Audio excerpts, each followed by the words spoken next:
Bien, mis hermanos, les saludo a todos y vamos al estudio de esta noche.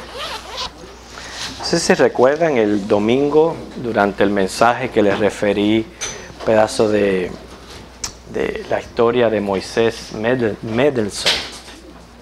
No sé si recuerdan, Moisés Mendelssohn y Frongé, que se enamoró de la muchacha. El jorobado, Moisés Mendelssohn. Bueno, él es el abuelo de Félix Mendelssohn, el compositor de la música de este himno que yo estaba tocando, de Oír un son en alta esfera, que es bien famosa esa música, el compositor alemán. Así que bueno, vamos a nuestro estudio, a Primera de Juan, capítulo 3. Primera de Juan, capítulo 3, donde el Señor nos va a seguir hablando a través de su palabra, como Él siempre, Él es fiel en hacerlo. Y comienza aquí la palabra haciéndonos una invitación a todos.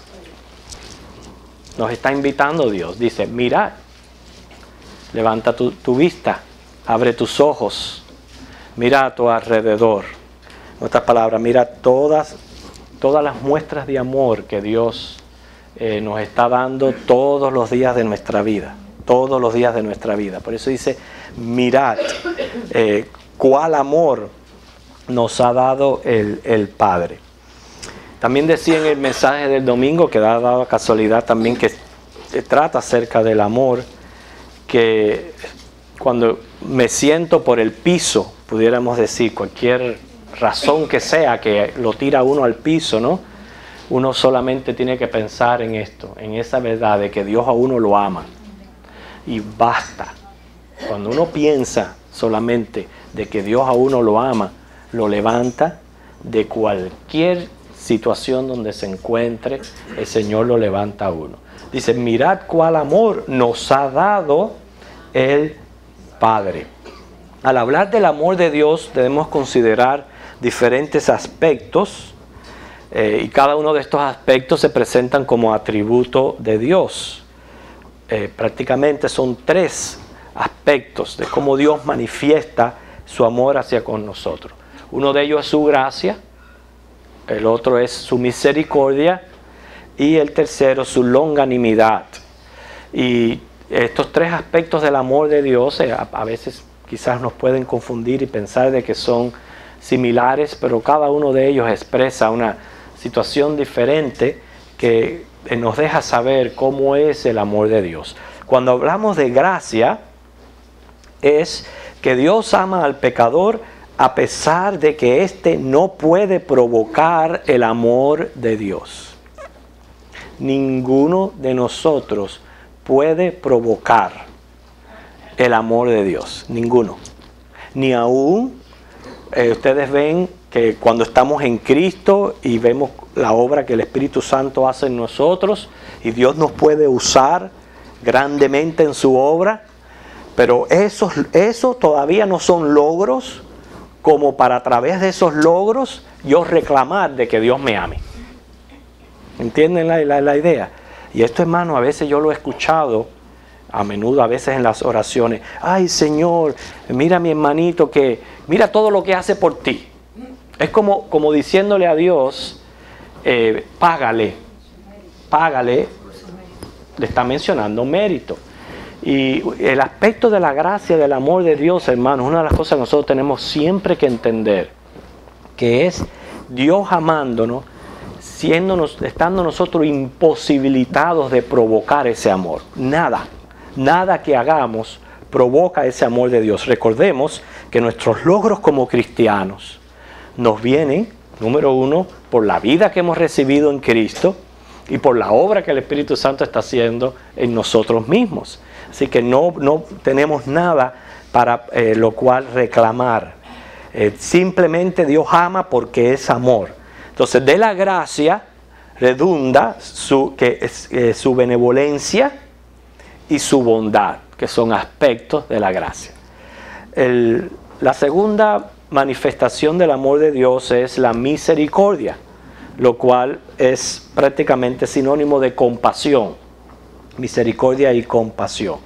Es un poquito diferente a la gracia, porque en este caso es no solamente darle amor al hombre sin provocarlo, sino es ahora hacer algo para remediar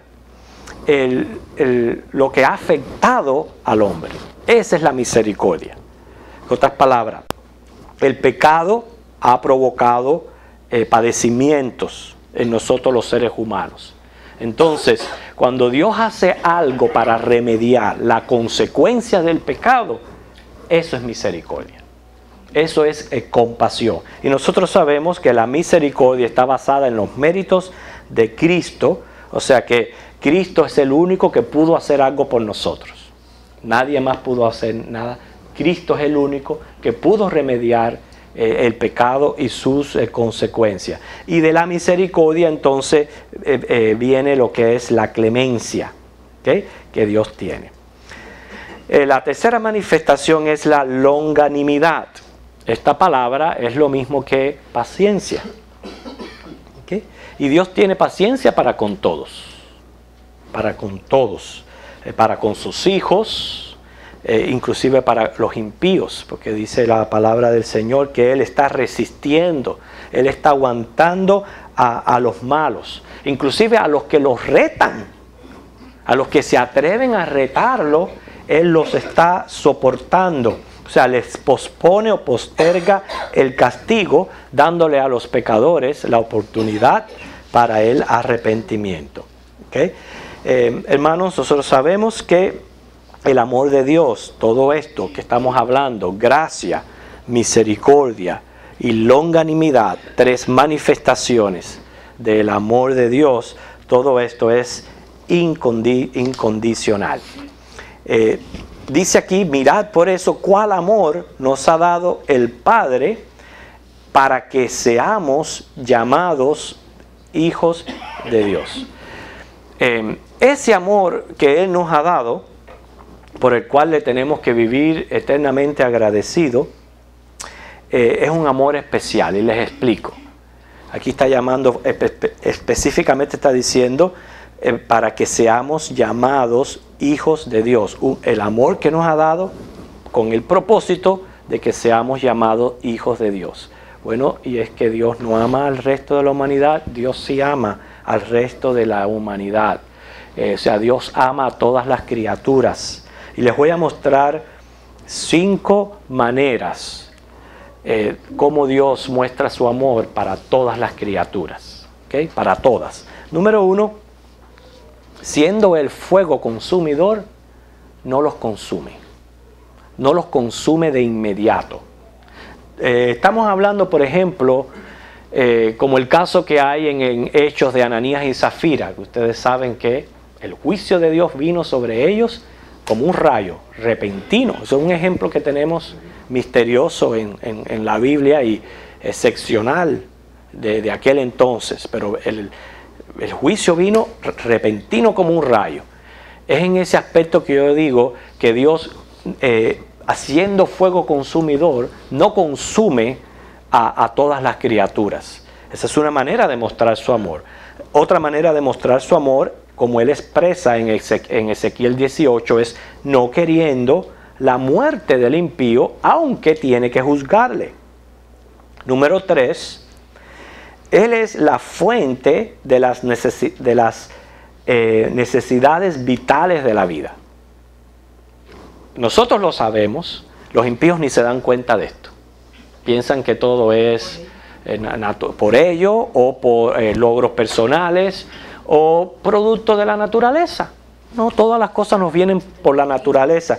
Pero mira, dice Mateo 5:45, ahí dice el Señor que Él hace salir su sol sobre malos y buenos y hace llover sobre justos e injustos. Quiere decir que esa es otra manera más de Dios mostrar su amor, siendo la fuente de las necesidades vitales de la vida. Cuarto lugar, no deja al hombre sin su palabra. No deja al hombre sin su palabra. Me refiero que Él nos da advertencias antes del juicio y tiempo para arrepentirse. Y en quinto lugar, no prolonga el mal, sino que le pone un fin. Si Dios no hubiera intervenido y le hubiera puesto un fin a muchas de las epidemias que se han levantado en el mundo, la humanidad entera se hubiera acabado. Sin embargo, Dios le pone un fin. Y eso de no prolongar un mal es una muestra de amor para con los hombres. Y esto es para con todos. Para con todos. Pero no es lo que está hablando Juan. No es el amor que se está refiriendo Juan. Aquí Juan está hablando de un amor especial. Que con ese amor dice para que seamos llamados hijos de Dios. ¿Okay? Vamos al mismo Evangelio de Juan, a Juan capítulo 1.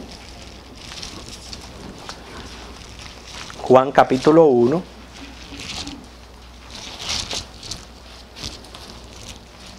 Y en estas tres cartas de Juan hay muchos aspectos del Evangelio que Juan repite. Juan 1, los versículos 12 al 13, un pasaje muy popular en el sentido porque ahí se encuentra la encarnación del Hijo de Dios, lo hemos leído muchas veces.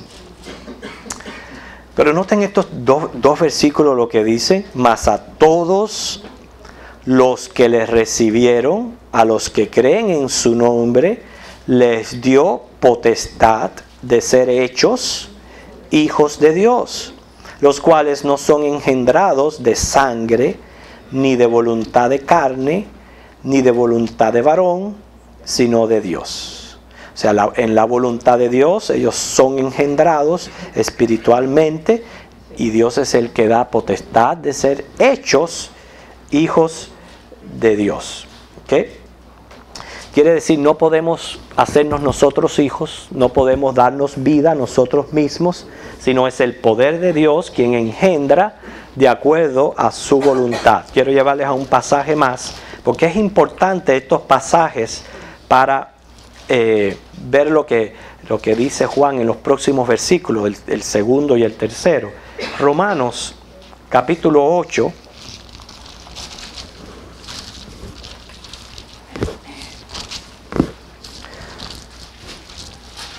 28 al 30.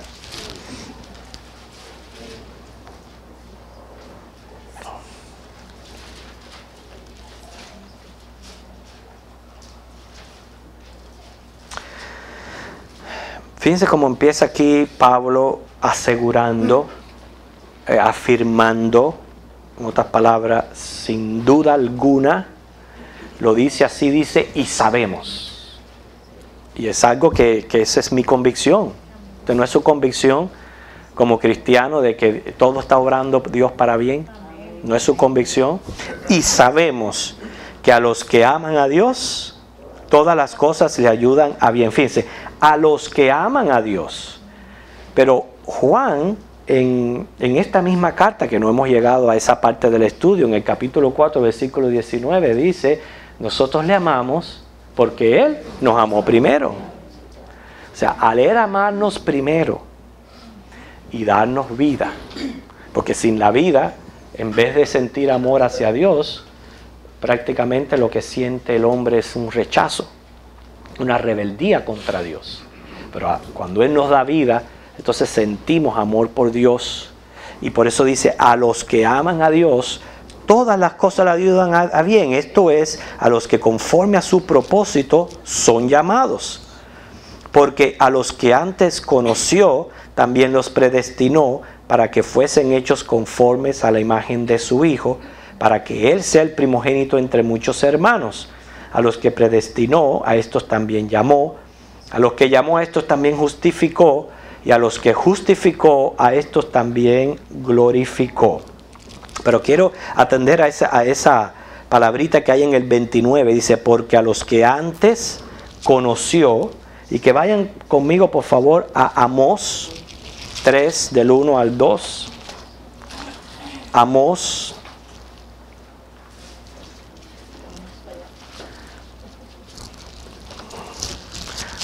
Amós está detrás de Joel. Bueno, antes de Abdías. Antes de Abdías. Tibio. Vamos a tener que llamar a las niñas de Natacha para que nos digan. Nos ayuden a buscar el pasaje. Amós, capítulo 3.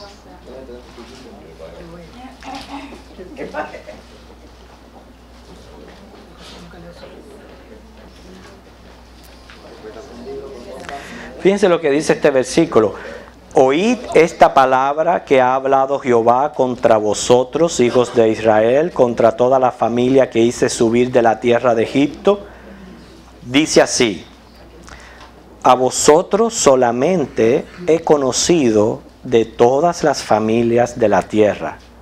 Por tanto, os castigaré por todas vuestras maldades. El comentario que hace Wright aquí de Amós dice que el privilegio especial que derramó sobre Israel al escogerlos aumentaba la responsabilidad ética de dicha nación y no la eximía del juicio. Quiere decir que si Dios nos conoció, nos predestinó, nos llamó, nos justificó y nos glorificó, entonces Él nos pide que con responsabilidad nos comportemos. Eso es lo que está diciendo Juan y va a proceder ahora a decirlo en el próximo versículo. O sea, si nosotros, Dios nos ha conocido y hemos experimentado ese amor, que hemos sido hechos sus hijos, entonces es para que con responsabilidad, con mayor atención, nosotros le obedezcamos. O sea, no imitar a Israel.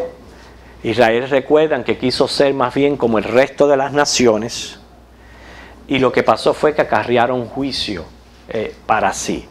O sea que lo primero que hace Juan aquí es llevarnos a una admiración prácticamente subliminal, a vivir asombradamente de este amor, de esta gracia.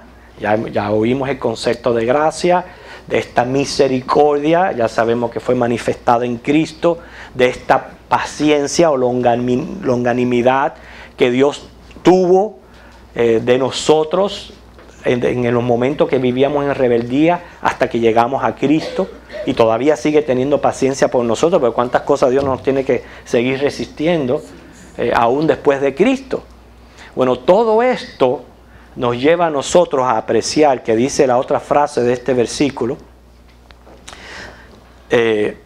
para que seamos llamados hijos de Dios. Por esto el mundo no nos conoce, porque no le conoció a Él. Amados, ahora somos hijos de Dios. Aún no se ha manifestado lo que hemos de ser, pero sabemos que cuando Él se manifieste seremos semejantes a Él, porque le veremos tal como Él es. Cuando dice aquí, usted dirá, bueno, ¿en qué tenemos que comportarnos? ¿Cuál es nuestra responsabilidad? La frase que dice, por lo que acabo de decir, ¿verdad? Por haber sido hechos hijos. Por esto el mundo no nos conoce. Aquí por mundo se está refiriendo a la humanidad, al resto de la humanidad, la cual Dios ama.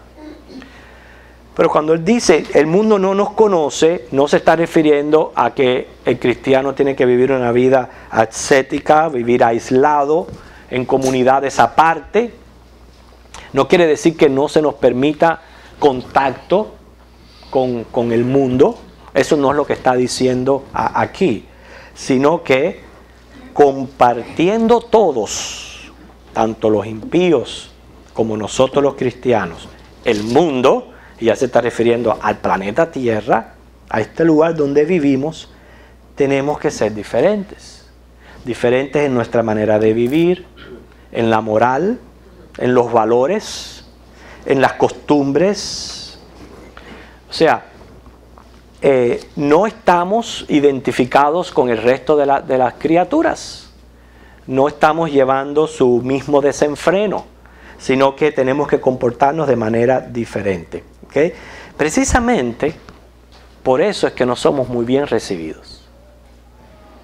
Por eso es que quizás muchos de nosotros hemos tenido o tendremos problemas en nuestros centros de trabajo.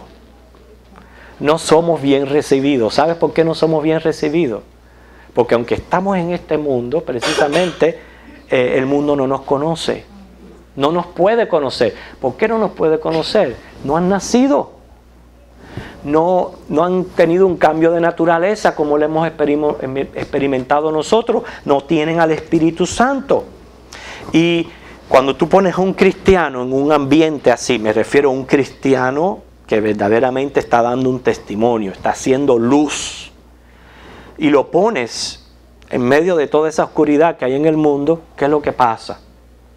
Que esa persona con su conducta, sin tener ni tan siquiera que abrir la boca, con su manera de vestir, con su manera de hablar, de responder, de reaccionar, de cumplir con su trabajo, con todo eso que hace, le está señalando todo el mal que hacen los demás.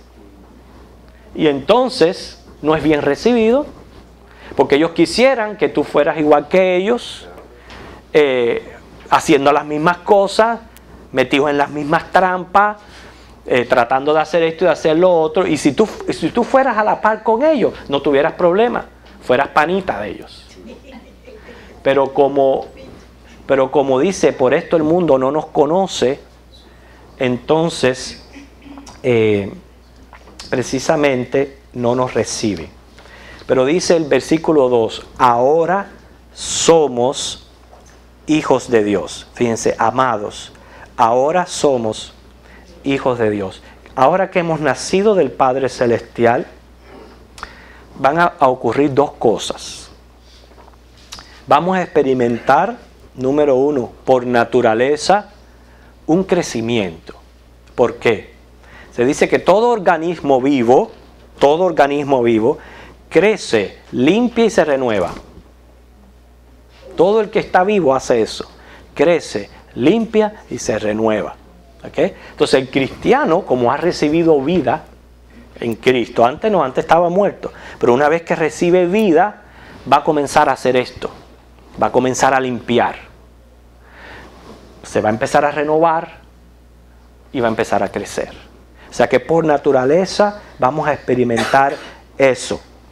Y por naturaleza también, en segundo lugar, vamos a experimentar un acercamiento a Dios. O sea, se va a ir fortaleciendo más los lazos de amor con mi Padre Celestial. Pero lo que está diciendo aquí Juan cuando dice, y aún no se ha manifestado lo que hemos de ser, ahí sin entrar en ese tema se está refiriendo al día de nuestra glorificación, lo cual va a ser en el arrebatamiento, según 1 Tesalonicenses 4, 13 al 18. Es el día que seamos arrebatados de este mundo, va a ser nuestra glorificación. Y es ahí, a ese día a la que se está refiriendo ahí. Y si aún no se ha manifestado lo que hemos de ser.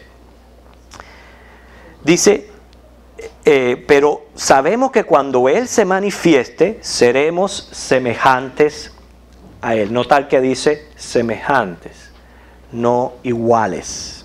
Porque nosotros no somos dioses. Nosotros seguiremos siendo seres humanos. Una de las cosas que me viene a mi mente a veces dice, no, porque cuando lleguemos al cielo ya lo vamos a saber todo. ¿Es que vamos a ser omniscientes? No. Omnisciente es Dios. Vamos a saber todo lo que Dios nos permita saber. O lo que estemos capacitados para saber. Eso sí, no vamos a tener los problemas que tenemos en este momento. No vamos a tener necesidad de que se nos estén enseñando, de que se nos esté ayudando a interpretar la palabra. No vamos a necesitar más la palabra. En todo ese aspecto sí vamos a conocer. Pero no es que vamos a ser dioses. Vamos a seguir siendo seres humanos. Okay, pero semejantes está refiriéndose ya a cuerpos glorificados, a cuerpos santos, a cuerpos sin pecado, como dice Filipenses 3:21. ¿Okay? Con el cuerpo que Cristo resucitó. ¿Okay? Y lo más importante de esto es que le veremos tal como Él es. O O sea, lo más significativo que tiene la esperanza de gloria es ver a Cristo cara a cara. Por eso dice, cuando Él se manifieste, seremos semejantes a Él, porque le veremos tal como Él es. ¿Usted se imagina ese día tan glorioso? Que no vamos a ver a Dios. Dios es invisible. ¿Okay? Cristo nos dio a conocer al Padre. Él es la imagen del invisible. ¿Okay? Lo que sí vamos a ver en gloria es a Cristo. Tal como Él resucitó, Él ascendió y Él está ahora sentado a la diestra del Padre, así vamos a ver a Cristo. Y vamos a poder, lo que ahora para nosotros es invisible, ¿okay? Porque lo que hacemos lo hacemos por fe, lo creemos, sabemos que el Espíritu Santo está aquí entre nosotros, pero no lo vemos. Tenemos que ser realistas en cuanto a eso. El Señor nos da muchas manifestaciones de su presencia. Lo podemos sentir dentro, en lo que va ocurriendo en nuestra vida. Sentimos a Dios, pero no lo vemos. Pero ese día sí lo vamos a ver. Lo vamos a ver cara a cara. O sea que ese es un beneficio de la quinosis de Cristo. ¿Se recuerdan lo que es la quinosis, verdad? Que la quinosis es lo que Él estuvo dispuesto a dejar por encarnar en forma nuestra. Precisamente porque Cristo estuvo dispuesto a tomar esa forma humana es que nosotros lo vamos a poder ver a Él. Eso es uno de los beneficios de la quinosis. Así que por eso ahí, con esa esperanza, Juan nos deja. Y llevémonos con nosotros, ya que por 2 miércoles no vamos a tener estudio. ¿Okay? Lo que dice ahí, mirad, hermano. Aquí le está hablando a nosotros, los hermanos, a la iglesia. Levanta tus ojos. Mira a tu alrededor. Siente los privilegios que tienes, que te vienen de Dios, pero sin tú haber provocado su amor. ¿Okay? Piensa en eso. Precisamente vale el término agraciado. Hemos sido agraciados por Dios. Bueno, mira todos estos beneficios que tenemos para que podamos entonces responsablemente, ya que Él nos conoció, nos llamó, nos predestinó, todo esto Dios lo hizo para que responsablemente demos testimonio de Él donde quiera que nosotros estemos. Que el Señor les bendiga, hermano.